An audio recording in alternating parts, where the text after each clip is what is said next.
la reine Elisabeth II dépend de plus en plus de son fils, le prince Charles, pour prendre sa place dans les engagements royaux à mesure que le monarque avance en âge.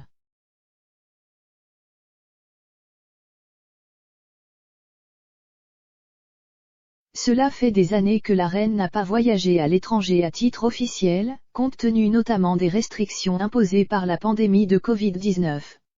Mais cette semaine, l'héritier présomptif a été rejoint par Camilla, la duchesse de Cornouailles lors d'une tournée au Moyen-Orient, passant 4 jours en Jordanie et en Égypte.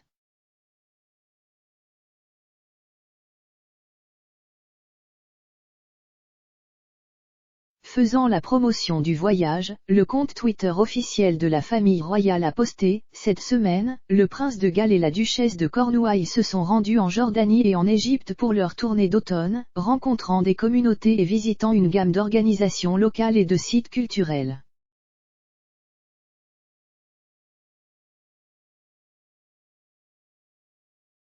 Les inquiétudes concernant la santé du monarque au règne le plus ancien, 95 ans, se sont accrues au cours des dernières semaines et ont été abordées par son fils mercredi.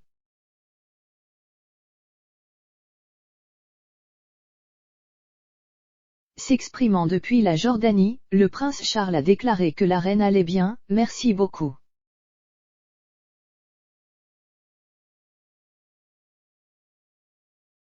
Il a déclaré au correspondant royal de Sky News, Rhiannon Mills, une fois que vous arrivez à 95, ce n'est plus aussi facile qu'avant.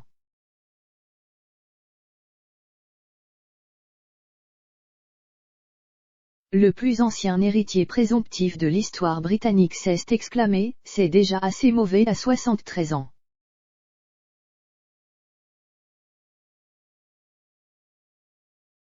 Sa Majesté a annulé des voyages dans diverses régions du Royaume-Uni le mois dernier, plus récemment en Écosse pour la conférence sur le changement climatique COP26.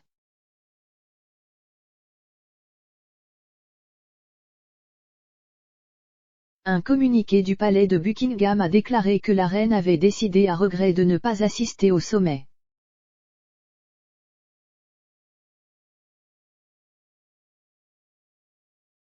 Une annulation tardive a précédé le voyage à Glasgow, la reine ne s'étant pas rendue comme prévu en Irlande du Nord pour marquer le centenaire de sa création.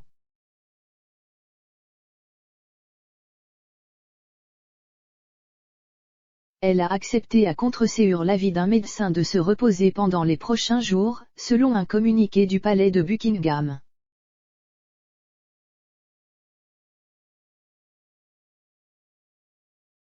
Cependant, bien que les membres de la famille royale aient régulièrement assumé de nouvelles fonctions sur les épaules du monarque ces dernières semaines, la famille royale a tenu à montrer que la reine remplissait toujours ses fonctions.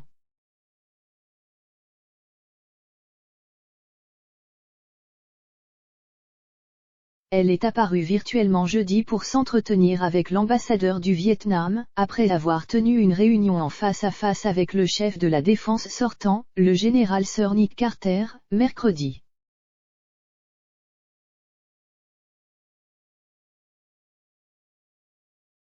Jeudi, le compte Twitter officiel de la famille royale a publié, aujourd'hui, la reine a tenu une audience virtuelle avec son Excellence Monsieur Nguyen Oanh Glong, ambassadeur du Vietnam.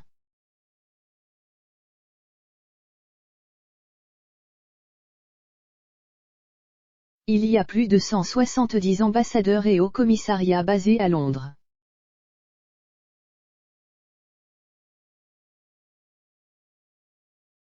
Chacun a une audience de la reine après avoir pris son rôle.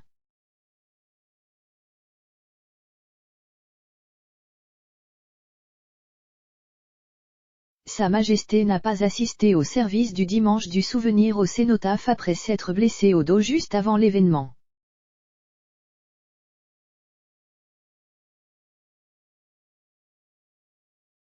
Une déclaration du palais de Buckingham a déclaré que la reine était déçue de manquer le service, mais, l'ayant fait une entorse au dos, elle a décidé ce matin avec grand regret qu'elle ne pourra pas assister au service du dimanche du souvenir d'aujourd'hui au cénotaphe.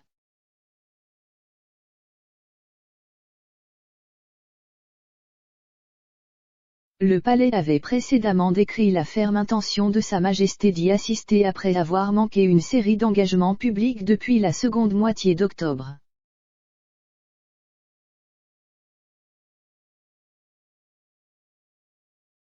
Lors du service de dimanche, un prince émotif Charles a déposé une couronne au cénotaphe au nom de sa mère, dirigeant l'hommage de la famille royale aux personnes tuées au cours de la guerre.